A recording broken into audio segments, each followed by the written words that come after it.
La conversación, las charlas en redes sociales acerca de las diferencias políticas que tienen las personas, sobre todo en época electoral, no son casuales o no vienen de un debate real. El actor central es la desinformación, sobre todo en época de elecciones. Bienvenidos al episodio número 4 de Sin Vueltas, un podcast de Bolivia Verifica.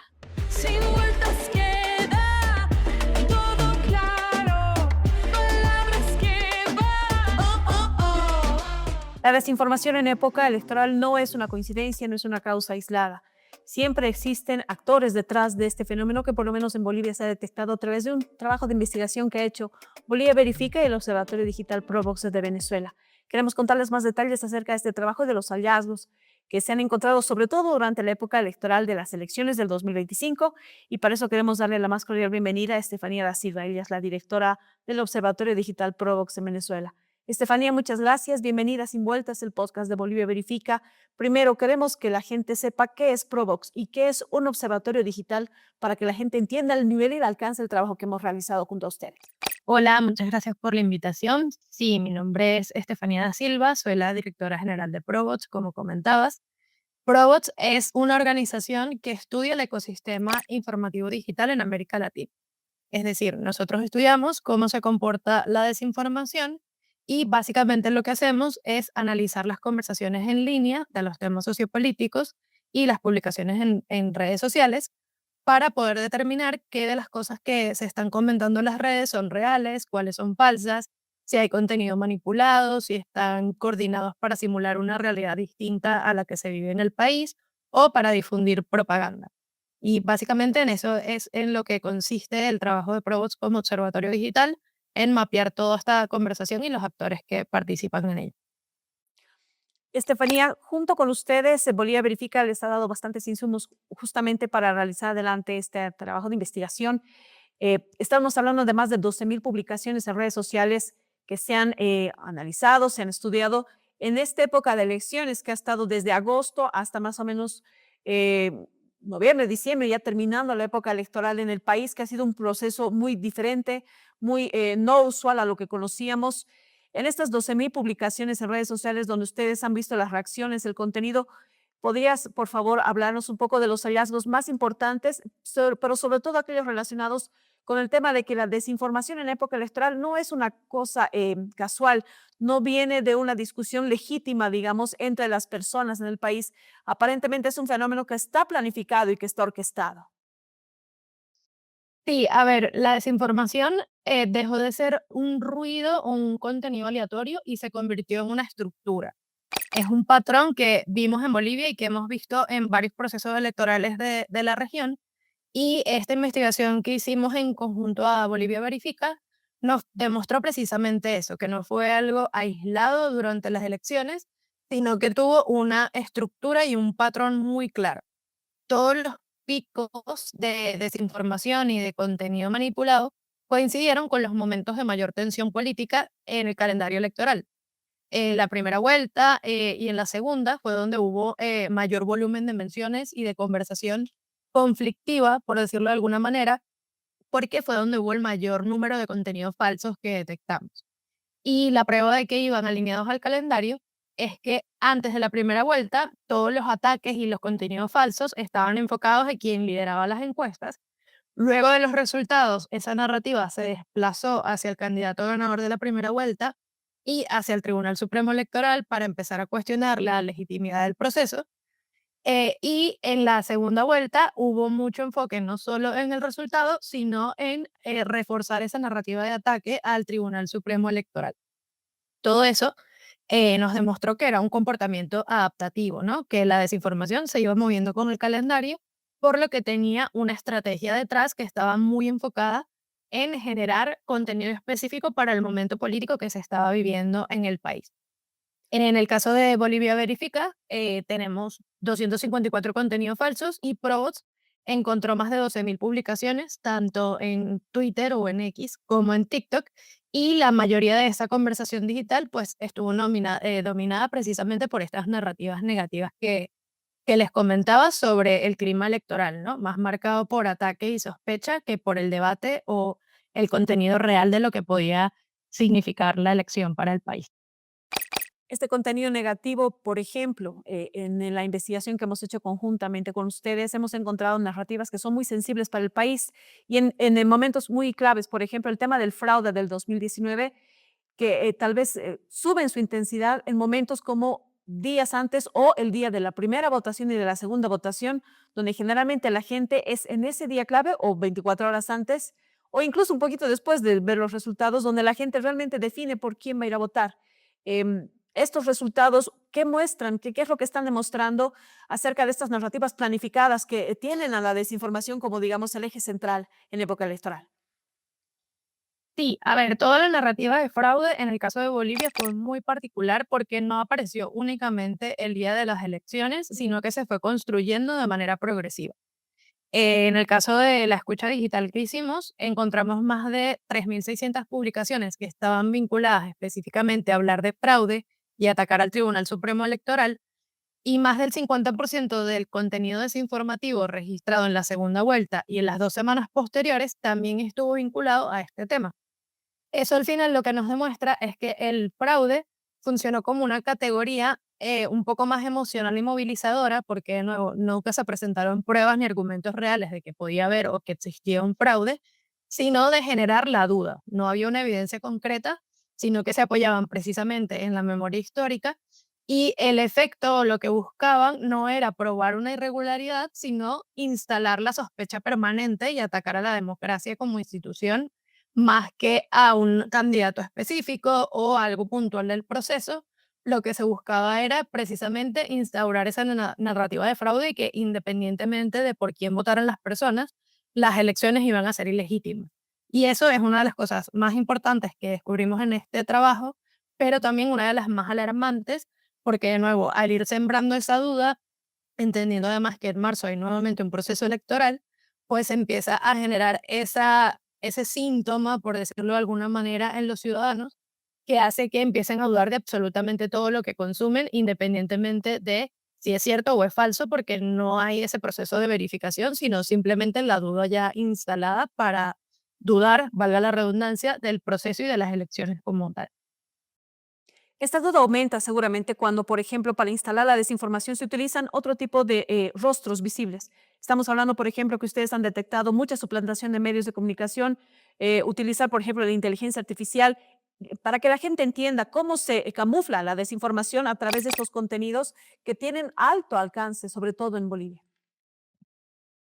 Sí, a ver, el 59% del contenido falso que se identificó en esta investigación estuvo vinculado precisamente a propaganda engañosa.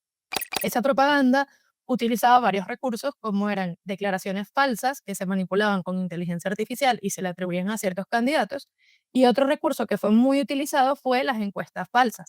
El mayor problema con el tema de las encuestas, que aunque estuvieron más presentes en la primera vuelta que en la segunda, igualmente estuvieron presentes, es que eran o completamente inventadas o manipuladas a partir de estudios reales o no tenían ningún tipo de respaldo. Pero más allá de informar mal, buscaban era influir en la percepción de la viabilidad electoral, ¿no? Generar un efecto de arrastre o de deslegitimar el voto y de provocar un poco el tema de la abstención. Pero lo más grave y algo que sí no habíamos visto en otros países donde ya hemos estudiado procesos electorales fue precisamente la suplantación de la identidad de los medios y la erosión que hubo en la prensa. La imitación de las líneas gráficas de medios como Unitel, Rec1 o El Deber para hacer pasar un contenido falso por real aumentaba mucho más que se instalaran narrativas de prensa vendida o de que los medios estaban comprados y de que estaban desinformando, sin validar o verificar que ese contenido no salió directamente de los medios, sino que fueron parte de una campaña que se hizo en redes precisamente para suplantar y desacreditar a los medios. Al final no pretende eh, darle como el ataque directo al medio, sino tiene un foco o un peso mucho mayor en la ciudadanía porque hace que empieces a dudar incluso de los medios oficiales de los que consumes información. Y cuando el ciudadano deja de confiar en los medios, cualquier contenido empieza a ser medio de la misma manera. Eso es una de las cosas también más graves y que hay que considerar incluso a futuros procesos, ese tema de que la gente pueda verificar el contenido y saber exactamente si partió de un medio o si está siendo manipulado por algún tercero. Ahora, Estefanía, los medios han sido atacados justamente por la consecuencia de lo que estás diciendo tú, que es la suplantación de la imagen de estos, sobre todo de aquellos que son o que tienen mayor alcance. Pero hay también otro actor que ha sido víctima de esta desinformación y que también puede poner en todo caso, de acuerdo a lo que ustedes han visto, en riesgo la democracia en el país. Esto no es algo que lo estamos inventando, lo estamos viendo, que es la presencia, por ejemplo, de los ataques al órgano electoral, que es el administrador de las elecciones, ¿sí? Sí, correcto. De los hallazgos que tenemos, más que decir que cierto candidato tuvo la mayor cantidad de ataques o algo similar, quien destaca es el Tribunal Supremo Electoral. La cantidad de contenido dirigido directamente a la credibilidad del Tribunal Supremo fue una de las cosas que más estuvo marcada y que demuestra que el fraude se utilizó precisamente para atacar al proceso, independientemente de quién resultara ganador, porque de hecho los contenidos que hablaban directamente de fraude no eran en pro de decir como que, bueno, hubo fraude porque ganó este candidato y no el otro, sino porque el Tribunal Supremo no funciona. O sea, no iban ni siquiera de apoyo al candidato perdedor o tratando de impulsar el voto hacia un candidato, sino de que la gente no participara en el proceso de lleno. Y esa es la narrativa más peligrosa, en especial porque una de las plataformas que se utilizó mucho fue TikTok. Y una particularidad que tiene TikTok es que el contenido no te lo muestra en orden cronológico. Mm. Entonces, entendiendo que ahora en marzo, por ejemplo, hay un nuevo proceso electoral, pueden aparecerle a las personas videos que son de octubre o de agosto hablando de fraude y pasar por videos actuales porque están viéndolos ahora, que ese es otro de los grandes hallazgos que tiene la investigación, el caso de TikTok, que se utilizó como un campo de batalla, por decirlo de alguna manera, más emocional, donde se promovían muchas teorías de manipulación electoral y se hacía más visible porque no era informativo, sino emocional. Todo el tono predominante era de sospecha, de confrontación, de denunciar, y eso hacía que la desinformación no dependiera únicamente de los datos falsos, sino de activar precisamente estas emociones en las personas y que ese contenido se pueda seguir reciclando a lo largo del tiempo, precisamente porque la red no funciona de forma cronológica, que es otra de las grandes cosas que hay que considerar a futuro y que es importante que las personas también aprendan cómo mirar esas fechas, si es contenido reciente o no, quién lo está publicando, etcétera, más allá de llevarse solo por el sentimiento o la sensación que les pueda producir ese contenido cuando lo estén mirando. Ahora, Estefanía, TikTok es tal vez la red social que en Bolivia mejor funciona este fenómeno como lo describes. ¿Qué pasa con otras redes sociales para que la gente sepa que cuando accede, por ejemplo, a Facebook, a WhatsApp o a otras, hay que tener más cuidado o hay que saber verificar lo que estamos consumiendo para no dejarnos llevar justamente por esta sensación emocional que hace que estemos contribuyendo con este ecosistema de desinformación que está planificado? Sí, yo creo que lo más importante es que las personas, antes de compartir cualquier contenido, de reaccionar o de empezar a reenviárselo a sus conocidos, a sus amigos, a sus familiares, es que paren un segundo, por más que a veces la inmediatez hace que eso nos cueste un montón, y busquen si ese contenido o esa información que están viendo está publicada en otro lugar, en algún medio confiable, si está asociada a algún candidato en particular, buscar en las plataformas oficiales de ese candidato, o sea, que haya un proceso de investigación, por decirlo de alguna manera rápida, para comprobar si eso es real o no antes de compartirlo. Y sobre todo en el caso de Bolivia, entendiendo lo que ocurrió con los medios, verificar la fuente original, o sea, buscar si el medio realmente publicó esa información. Si se está viendo desde un canal o desde un perfil que no es del medio, ver directamente en el perfil o en el canal del medio si ese contenido está exactamente igual publicado para poder saber si es cierto o no. Y lo mismo pasa con las encuestas. Si la encuesta no tiene ficha técnica, desconfía. O sea, siempre hay que desconfiar primero antes de empezar el impulso de compartir, que al final se entiende que es un poco tedioso, por decirlo de alguna manera, precisamente por lo que hablaba de la inmediatez, pero son las formas que tenemos de ir reconociendo estos patrones y de poder saber si algo es cierto o no sin dejarnos llevar directamente por la indignación o lo que sea que nos pueda producir el contenido que estemos viendo y que estemos consumiendo en las redes. Estefanía, para cerrar, y quiero agradecerte mucho el tiempo que nos has dado y también el trabajo que ha hecho Provox junto a Bolivia Verifica. Hemos hablado hace minutitos, estabas diciendo tú que es importante, bueno, pensar, reflexionar antes de compartir el contenido. Es importante también entrar en el tema de la formación, de la educación de consumo digital, pero también entender que la polarización y que este tipo de fenómenos que generan discusiones, peleas, debates que son falsos en realidad en redes sociales están contribuyendo a poner en un riesgo más grande la democracia, no solo de Bolivia, sino de varios países, porque seguramente estos fenómenos se repiten también en la región. Sí, tal cual. En todos los procesos electorales es normal que la desinformación aumente muchísimo independientemente del país, precisamente por la polarización y porque es un debate que al final no solamente mueve emociones, sino las convicciones o las creencias de los ciudadanos.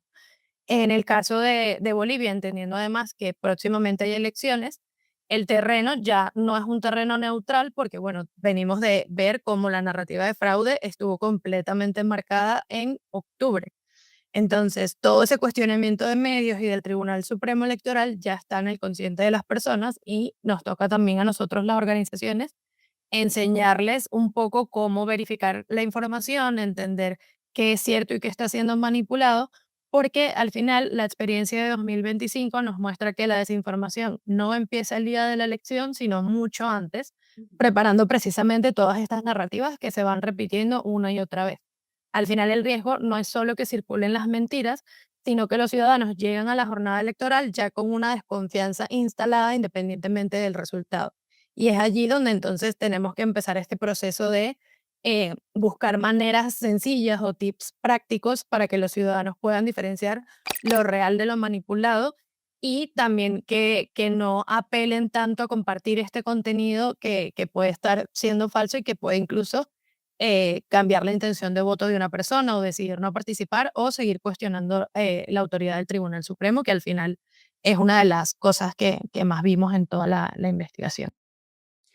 Muchísimas gracias a ti, Estefanía. Estefanía da Silva, ella es la directora de Provox, el Observatorio Digital en Venezuela, que junto a Bolivia Verifica ha sistematizado datos de la elección general del 2025 para llevar adelante un trabajo de investigación que muestra que la desinformación en época electoral no es una causa, no es una cosa fortuita, es un evento planificado que tiene objetivos y que, por supuesto, están colocando en riesgo la democracia o los sistemas democráticos, en este caso, en la investigación hecha aquí en Bolivia.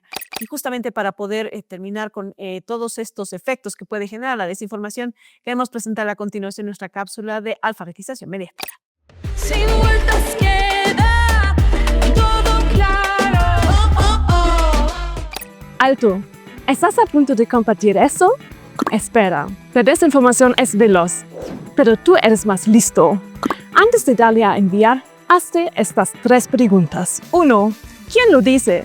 No te fíes en cuentas anónimas. Busca la fuente original. 2. ¿Te hace enojar? El contenido que solo busca tu rabia suele ser manipulación. ¿Hay pruebas? Busca en medios serios. Si nadie más lo reporta, probablemente es falso. Recuerda, pausa, piensa, verifica. Solo entonces, si es verdad, comparte. No seas un difusor de mentiras. Sé el filtro. Tu responsabilidad. Y queremos seguir hablando justamente de este trabajo de investigación que hemos hecho junto al Observatorio Digital Provox de Venezuela, donde hemos visto cuál es la repercusión o el peso que tiene la desinformación, que no es un fenómeno aislado ni casual. Y para eso estamos con Vladi Torres, abogado y politólogo, a quien quiero darle la más cordial bienvenida sin vueltas. Vladi, muchísimas gracias. Sabemos que has leído este trabajo de investigación que hemos hecho.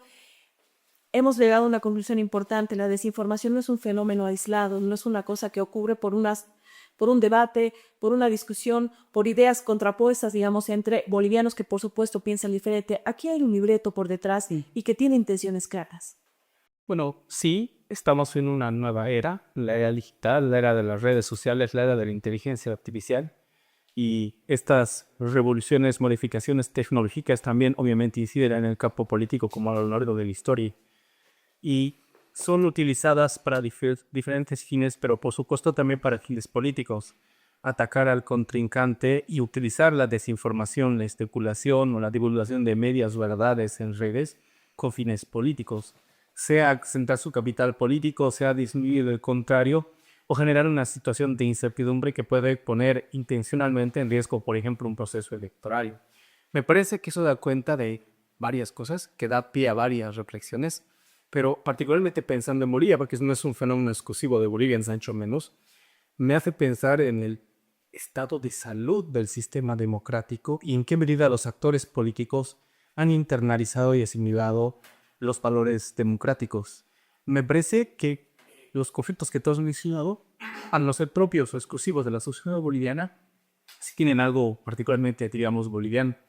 En otras latitudes existe animadversión, existe, vamos a decir, un lenguaje de confrontación marcado, pero en países como Bolivia suele existir ese tipo de conflictos a un nivel que ponen incluso el riesgo a la vida institucional y democrática del país, es decir, la credibilidad en el proceso, la credibilidad en los organismos y sujetos que administran el proceso, o la credibilidad de los resultados de un proceso democrático. Y eso me hace dar cuenta en qué medida ciertos actores, que no son todos, están dispuestos a poner en riesgo incluso la propia estructura democrática electoral del país con tal de tutelar sus intereses o incluso evitar que los intereses del contrincante puedan consolidarse. Mira, con todos los IPs y remires genera, la democracia boliviana todavía sigue siendo un proceso en construcción, con sus grandes aciertos, sus avances y sus retrocesos. La desinformación en redes, la desinformación por los procesos electorales cerca de momentos electorales importantes, me hace un balance negativo en la manera en que la sociedad y concretamente los sectores políticos son capaces de jugar las contiendas políticas, pero de una manera antidemocrática. Ahora, Vladi, digamos, podemos dividir un poquito la idea un poco antes de las redes sociales. ¿Cómo está la política partidaria en Bolivia? Las estructuras de los partidos políticos. Hace 20 años atrás teníamos un MDR, una Acción Democrática Nacionalista, que hoy están o invisibles o han desaparecido, por ejemplo. La cultura de la política partidaria en Bolivia que está muriendo, está en crisis. ¿En qué estado está? Parece que desde la recuperación de la democracia del 83 han habido contados partidos políticos que hagan honor a ese nombre. Han habido más agrupaciones accidentales, organizaciones políticas de muy corta vida, que se acercan más a las juntuchas que a un partido político institucional con disciplina democrática interna, con reglas claras internas. Y eso tiene muchas explicaciones. Bolivia es un país que culturalmente ha sido siempre caudillista. De hecho, la aparición de los partidos, si consideramos al Partido Rojo, el Partido Blanco, por ejemplo, como los primeros partidos políticos, que eso es discutible, serán en un ambiente de enfrentamiento que utiliza, por ejemplo, los recursos del Estado, las instituciones del Estado como parte de su juego político, que están claramente dominadas por caudillos, y eso me parece que es una constante en la historia cultural y, por tanto, política del país. Yo creo que desde la recuperación de la democracia han habido pocos partidos políticos y esos partidos políticos han tenido una vida democrática interna muy pobre. Eso les ha llevado a cometer actos antidemocráticos por fuera y también por dentro, ¿es cierto? Porque mucho antes del quiebre, de la ruptura de más entre vistas, arcistas, antimonarquistas, chaquehuanquistas y todos esos istas, el MNR ha experimentado una lucha dura en su interior por revolución del 52, en la década de los 90 entre los bonistas y los dueñistas, hacen lo mismo, y nunca verán partidos, no se los podría considerar partidos políticos orgánicos, institucionalizados. El componente del líder eterno, del líder que se resiste a jubilarse, que tiene una camarilla de leales, me parece que le han restado vida democrática a los partidos políticos, y los esfuerzos institucionales desde el Estado, desde primero la Corte Nacional Electoral o desde el orden electoral nacional, han hecho muy poco o han tenido esfuerzos truncos para mejorar su vida democrática. En parte porque son los propios partidos los que se resisten, las propias agrupaciones las que se resisten a un proceso de fiscalización, un proceso de renovación interna, lo que obviamente incide la vida democrática del país. Le restan credibilidad. Creo que en gran parte de la crisis que estamos viviendo, no solo de económica y política, se debe a una incapacidad del sistema para generar una renovación que me permita a la sociedad volver a creer en la política institucional. Y creo que gran parte de eso se debe a que los partidos están más interesados en hacer prevalecer intereses de camarillas, de grupos de poder, de élites ya consideradas, e incluso el precio de fagocitarse. Creo que es además de más claro. El Evo y Arce han preferido destruirse antes que saber negociar, y en su camino al se ha llevado a Andrónico y a Del Castillo, y es algo que los partidos políticos suelen hacer.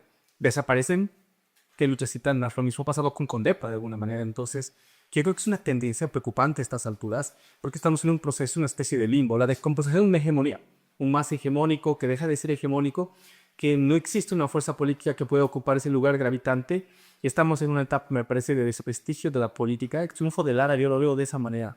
Lara, que es un outsider, Lara, que es representativa hasta cierto punto de la cultura y de los sectores populares, pero que de alguna manera reproduce muchos vicios del propio sistema. Entonces, me parece un momento muy, yo le diría, de descrédito de la política institucional, pero mira, que tiene un largo recorrido de desgaste y arrastre.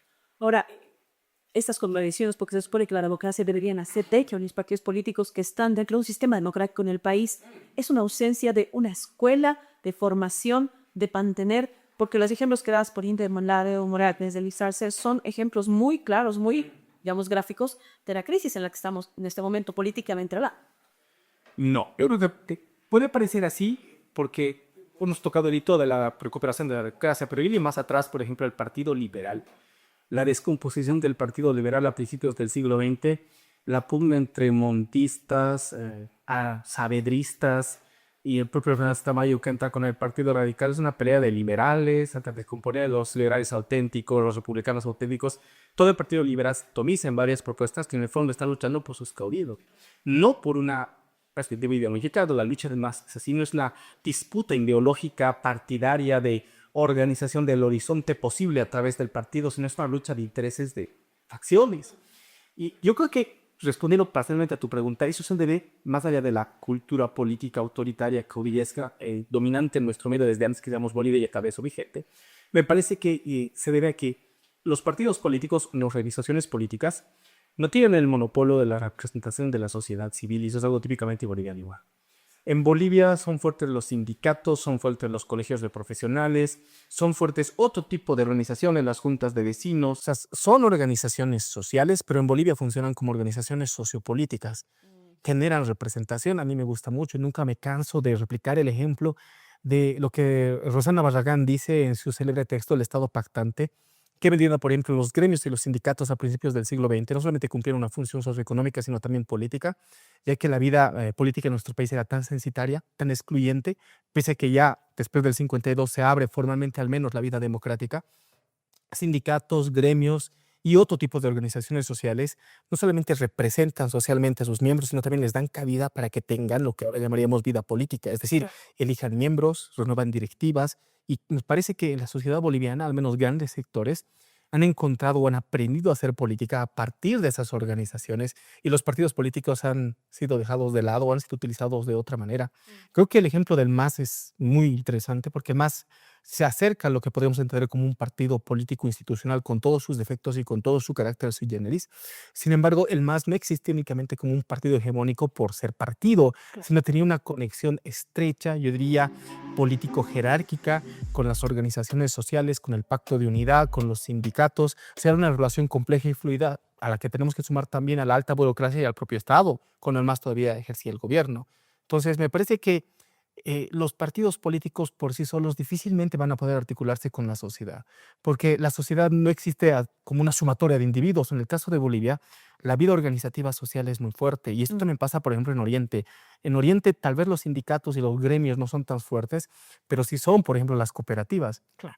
Sí son los colegios de profesionales, sí son las agrupaciones de empresarios que no dejan de ser organizaciones civiles. Entonces, Bolivia funciona bajo esas claves, y yo creo que mientras existe una vida política activa con esas características, la vida político-partidaria siempre va a estar en un segundo plano, siempre va a tener los defectos que más o menos hemos detectado. Pero, Helga, si tú lo ves desde esa perspectiva, eso no necesariamente es algo malo. En la medida de que darles a los partidos el monopolio político podría resultar peligroso, podríamos decantar en lo que pasa, por ejemplo, en la democracia norteamericana, en el cual hay un bipartidismo centenario, en el cual ningún otro actor tiene posibilidad de incidir en la vida política. Con todo lo caótico y desordenada que es nuestra vida política, pagan un altísimo precio que es la institucionalidad.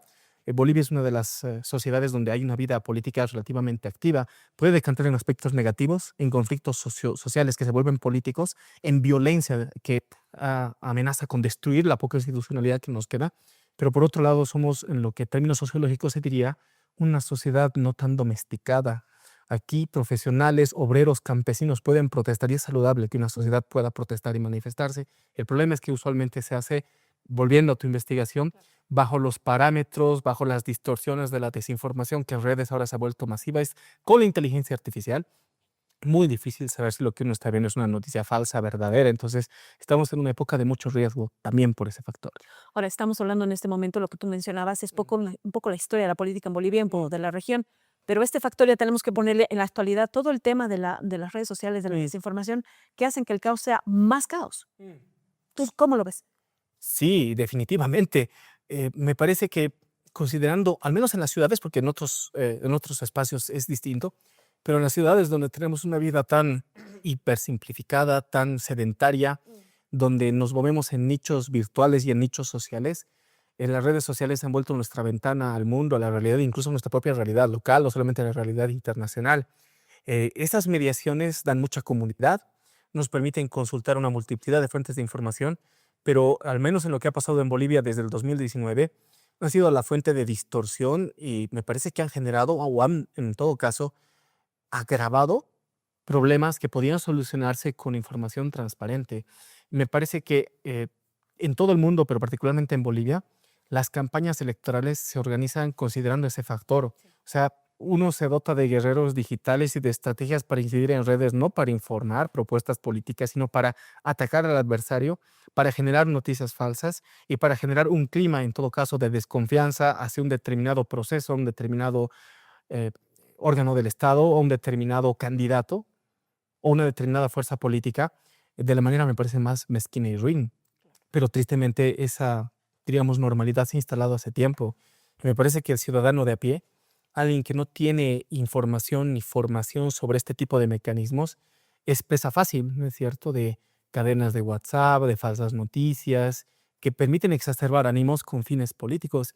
En nuestro país hay actores políticos muy intransigentes que no les importa, por ejemplo, polarizar a parte de la población, a estar dispuesto incluso a salir a la calle, a agredir a otro sector de la población con tal de lograr sus objetivos políticos. Me parece que las instituciones, en este caso el órgano electoral, el Tribunal Supremo Electoral, no tienen la capacidad ni de recursos, ni de logística, ni normativa para hacerle frente a este fenómeno. Y lo hemos visto con fuerza, como tú has dicho en la anterior elección, pero yo creo que esta es, si uno analiza solamente lo que está pasando entre el enfrentamiento, diríamos así, entre candidatos a la alcaldía de La Paz, que es lo que tenemos más a la mano, es brutal, las falsas encuestas, las tergiversaciones, las mentiras, las calumnias, tanto que un efecto secundario que me parece igual pocamente saludable, saturan tanto al ciudadano, al usuario de redes que realmente no le interesa, va a votar por quien pueda, pero no le interesa saber de propuestas, no le interesa saber de política. El propio sistema se deslegitima, se desgasta precisamente producto de estos ejercicios. Ahora, Vladi, la investigación que hemos hecho junto a Provox muestra algunas narrativas que son claves en el país. Por ejemplo, el fraude, todo lo que ocurrió después de la elección 2019. ¿Cuánto le pesa una narrativa tan dura para Bolivia en una elección que viene 2020, 2025, 2026 y en los futuros procesos electorales? Este tipo de narrativas, ¿cuánto le pueden afectar a la democracia y a la capacidad que tiene el electorado, la persona que va a ejercer su voto, para hacerlo de forma consciente y no de forma tan visceral? Es que me parece que es un proceso que está abierto y no, al menos por lo que está haciendo hasta ahora el Tribunal Supremo Electoral, no me parece que haya indicios serios para ver que esta tendencia pueda revertirse. No digo solucionarse, que me parece que ahora no es posible, sino revertirse incluso a mediano o largo plazo. Es que me parece que las redes han generado una distorsión y una fuente de ruido, varias fuentes de ruido que son difíciles de controlar. Y si a eso sumamos que de todos los órganos del Estado, constitucionalmente el órgano electoral es el que menos atribuciones tiene, menos libertad presupuestaria tiene y más condicionado políticamente está, me parece que puede hacer muy poco para en serio poder aliviar esta situación. Y yo creo que las narrativas que se generan producen un daño muy serio, yo diría grave, porque en la medida que un ciudadano deja de creer en la democracia, deja de creer, por ejemplo, en la transparencia de los resultados, deja de creer en la objetividad del Tribunal Supremo Electoral o asume que la victoria de un candidato que no es de su preferencia necesariamente tiene que ser por fraude, me parece, un desgaste no solamente de los actores políticos, sino del sistema en su conjunto y que puede llevarnos a situaciones como el 2019, ¿no es cierto? O sea, lo peor que nos puede pasar, y afortunadamente no nos ha pasado el 20, no nos ha pasado el 25, es que pese a esos ataques, la ciudadanía disconforme, plumeando, maldiciendo, ha aceptado esos resultados y han sido grupos minoritarios los que se han animado a salir y acusar de fraude y hacer este tipo de acusaciones sin fundamento. Pero el 2019 ha habido masivamente, ante la legitimidad del sistema, pero que ha sido multiplicada por noticias falsas de uno y de otro lado, lo que ha enconado a la sociedad no solamente a ya no creer en el sistema, sino a enfrentarse entre sí. Nos han llevado a una situación de estar al borde de una guerra civil, entonces eso ya son palabras mayores. Claro. Vladi, estamos cerquita a una nueva elección.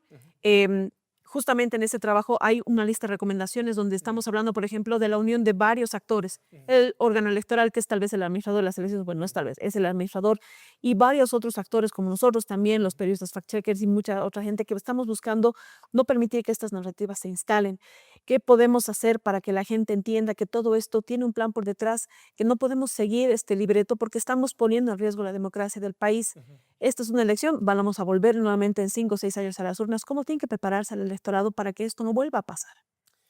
Bueno, yo creo que hay varios factores, pero yo me enfocaría como profesor y aprovechando tu maravilloso trabajo, el ensayo, el artículo que escribiste, yo me enfocaría en la educación.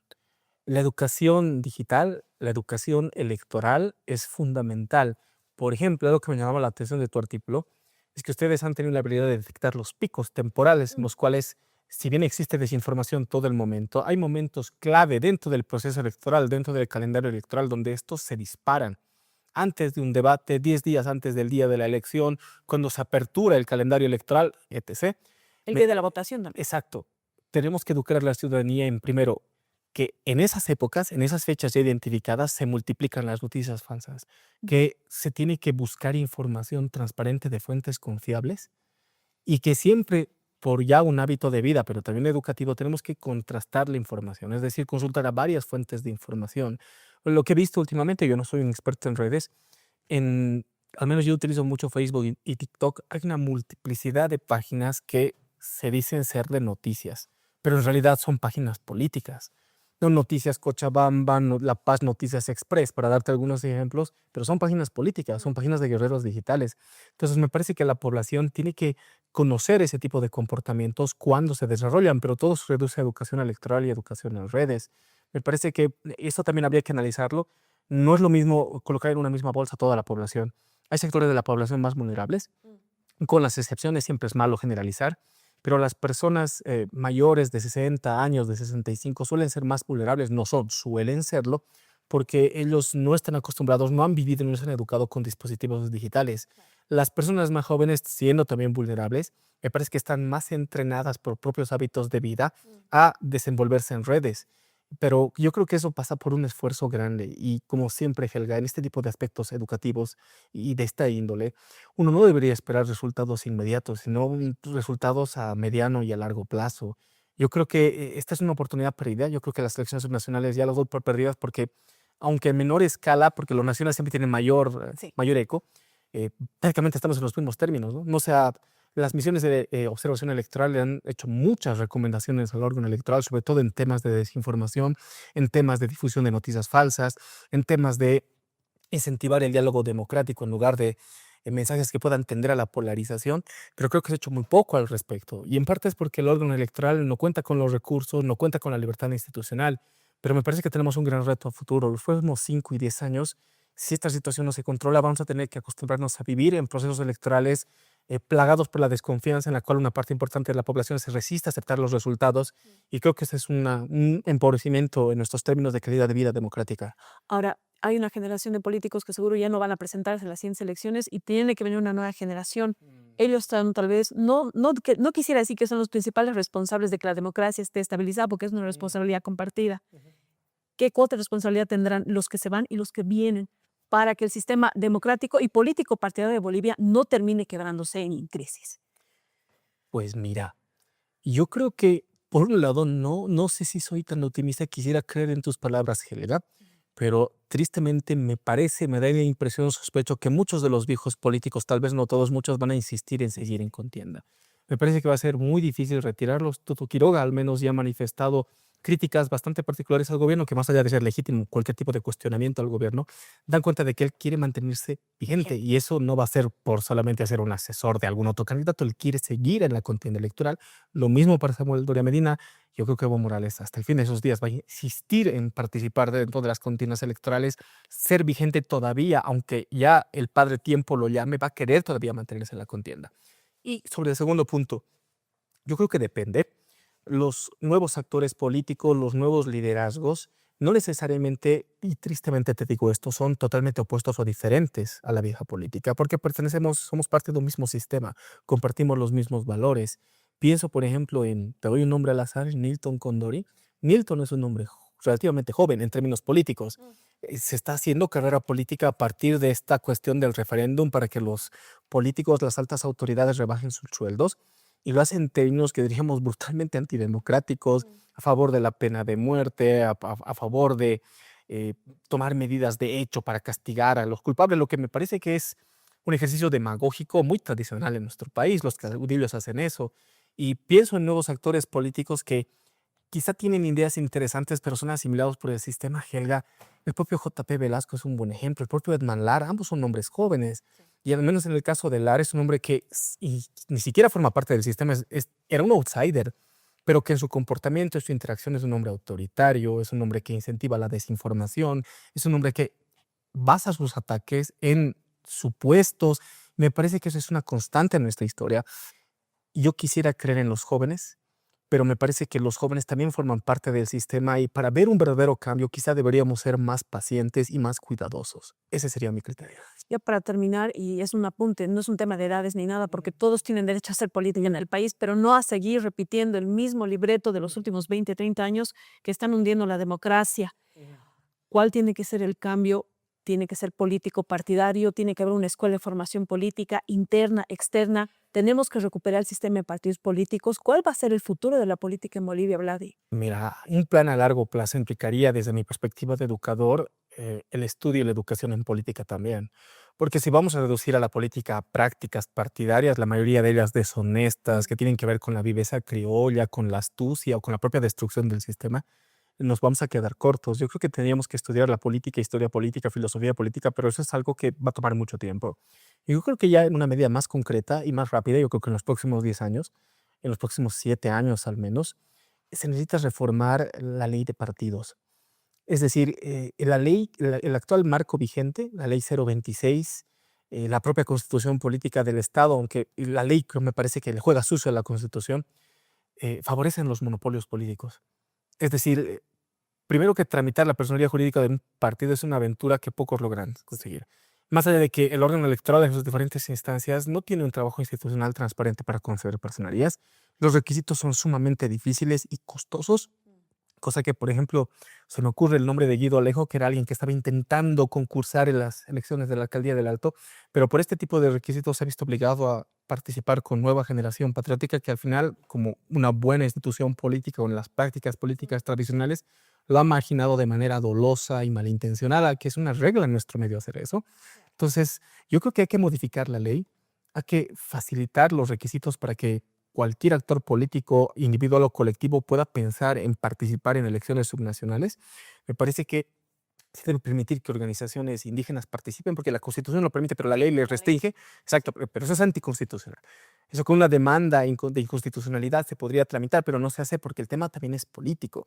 Y yo creo que el asunto pasa, y si queremos hablar de cosas concretas y no parecer tan sombríos y tan pesimistas ante tu audiencia, modificar la ley, permitir que exista una renovación de propuestas partidarias, porque son las mismas fuerzas las que tienen el monopolio.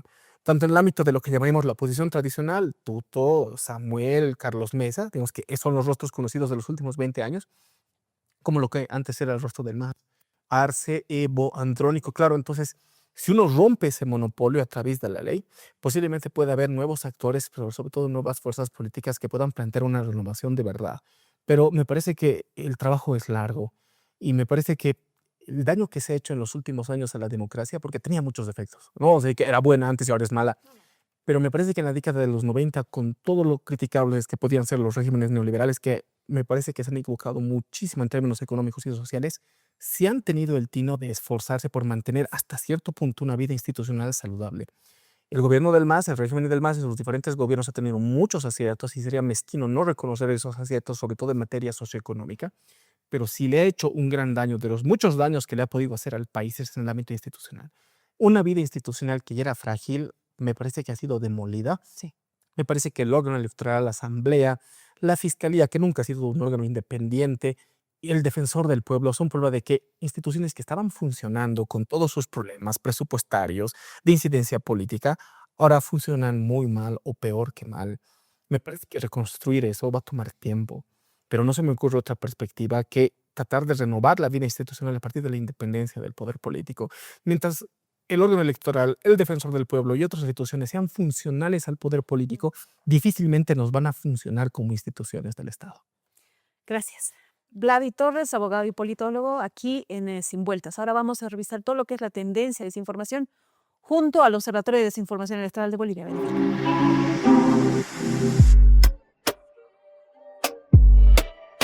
Hola, esto es Observadores de Tendencias, el espacio del Observatorio de Desinformación Electoral de Bolivia Verifica. En este espacio te vamos a contar cuáles son los bulos que están circulando en la semana, cómo actúan los protagonistas de la desinformación y qué candidatos o actores políticos fueron los más afectados. Alusiones, denuncias y falsas encuestas marcan la tendencia en la última semana. Entre los materiales verificados por el equipo de Bolivia Verifica se encontraron contenidos generados con inteligencia artificial para atacar o aludir contra diferentes candidatos. La mayor tendencia se relaciona con la difusión de falsas declaraciones atribuidas a candidatos o medios de comunicación. Las encuestas falsas también siguen marcando la tendencia en lo que es las elecciones subnacionales. 3 contenidos fueron creados con inteligencia artificial.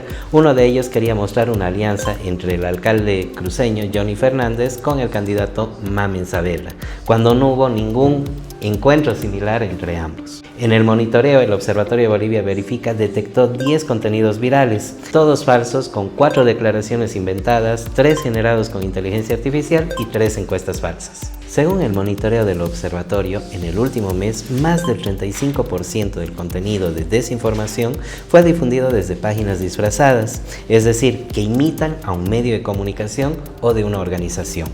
El 22% viene de cuentas personales o de terceros que amplifican este tipo de contenidos y un 20% de medios digitales. La mayoría del contenido de desinformación estaba relacionado con la elección de Santa Cruz, especialmente de alcaldes, con el 40%, seguido por la elección de gobernadores en el departamento de Tarija, con el 14%, y le sigue la elección de alcaldes en el municipio de Cercado Cochabamba, con el 13%. En tiempos electorales, tu mejor defensa es la duda. No te dejes engañar, sigue nuestros análisis de cada semana en las páginas de Bolivia Verifica Elecciones y de Bolivia Verifica. Y también, obviamente, en nuestra cápsula, aquí en el podcast de Bolivia Verifica en Observadores de Tendencias.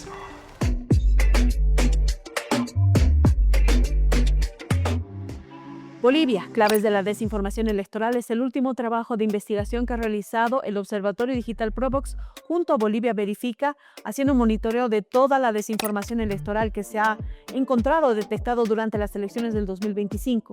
Un trabajo que se hace de forma sistemática para instalar debates o narrativas con contenido negativo que buscan profundizar la polarización y, sin duda, afectar o poner en riesgo la democracia.